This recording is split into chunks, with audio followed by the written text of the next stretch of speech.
বাংলাদেশ ইসলামী ছাত্রী সংস্থা বাংলাদেশের সকল ছাত্রীদের নিয়েই কাজ করে, সকল ছাত্রীদের নিয়েই চিন্তা করে এবং বাংলাদেশে এই যে একটি বৈষম্যমূলক চর্চা, এই চর্চা থেকে নারীরা যেন বের হয়ে আসে সেই আহ্বান জানাই। আমরা এই যাবৎকালে অসংখ্যবার একই ইস্যু নিয়ে দাঁড়িয়েছি, একই ইস্যু নিয়ে আমরা বারবার কথা বলছি এবং এই যে বিচার হচ্ছে না, স্পেশালি দৃষ্টান্তমূলক কোনো বিচার হচ্ছে না, সেজন্যই আমাদেরকে বারবার কথা বলে যেতে হচ্ছে এবং আমাদের যেন আর কথা বলতে না হয়। সরকার নিজ উদ্যোগেই যেন নিরাপত্তা নিশ্চিত করে, ধর্ষকদের শাস্তি দেয়, সেজন্যই আমরা আজকে এখানে দাঁড়িয়েছি এবং আমরা আজকে সরকারের কাছে আহ্বান জানিয়েছি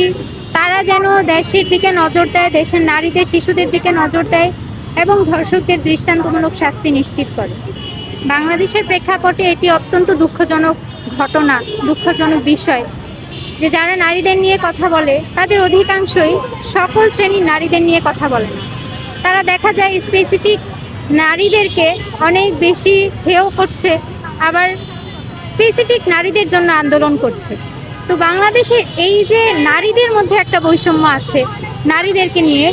এই বৈষম্যের বিরোধিতা আমরা বরং বারবারই করে আসছি এবং আমরা আমাদের জায়গা থেকে স্পষ্টত জানাতে চাই বাংলাদেশ ইসলামী ছাত্রী সংস্থা বাংলাদেশের সকল ছাত্রীদের নিয়েই কাজ করে, সকল ছাত্রীদের নিয়েই চিন্তা করে এবং বাংলাদেশে এই যে একটি বৈষম্যমূলক চর্চা, এই চর্চা থেকে নারীরা যেন বের হয়ে আসে সেই আহ্বান জানাই। বিশেষ করে নারী প্রতিনিধি যারা আছে এবং সংরক্ষিত আসনে যারা নারী এমপি হিসেবে সংসদে গিয়েছে তাদের ক্ষেত্রেও এই বিষয়টা আমরা লক্ষ্য করছি যে তারা হয়তো নির্দিষ্ট নারীদেরকে একটা গোষ্ঠীর অন্তর্ভুক্ত করে ফেলছে,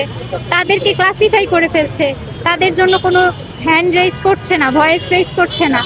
তো সেই জায়গা থেকে আমরা এমপিদেরকেও আহ্বান জানাবো তারা জাতীয় পর্যায়ে আছে, এই পর্যায় থেকে তারা যেন বাংলাদেশের সকল শ্রেণীর প্রতিনিধিত্ব করে, সকল শ্রেণীর নারীদের নিরাপত্তা নিশ্চিত করে।